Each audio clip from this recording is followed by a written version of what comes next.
అందరికి నమస్కారం. ఏదైతే ఈరోజు జనసేన పార్టీ అధ్యక్షుల వారు ఏదైతే కమిటీ ఇచ్చారో ఆ కమిటీకి నేను నాకేం జరిగిందో పూర్తి వివరణ ఇవ్వడం జరిగింది. అదేవిధంగా పార్టీ అధ్యక్షులు గౌరవ శ్రీ పవన్ కళ్యాణ్ గారు ఏదైతే రాష్ట్ర ఉప ముఖ్యమంత్రిగా ఉన్నారో ఆయన నిర్ణయం తీసుకుంటారు.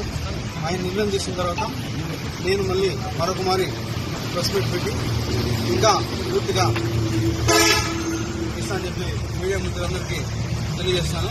మరొకసారి మీ మీద ఒక కేసు నమోదని తెలిసింది సార్. దాని మీద ఎప్పుడైతే కేసు నమోదు ఇప్పుడు కావచ్చు, ముందు కావచ్చు, ఇప్పుడు కావచ్చు, ఇంకా ముందు కావచ్చు, లేకపోతే ఇంకా రాబోయే గంటలు కావచ్చు, రోజులు కావచ్చు, ఎన్ని కేసులైనా ఎదుర్కోవడానికి నేనున్నాను. నేనే ఎదుర్కొంటాను.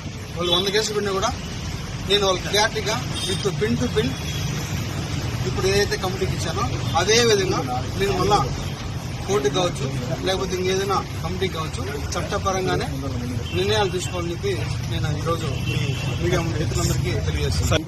నాకు ఎవరైతే ఆ వ్యక్తికి జరిగిందో పూర్తిగా ఇది వ్యక్తిగత విషయం. దయచేసి ఎవరు కూడా పార్టీలకి రుద్దొద్దు.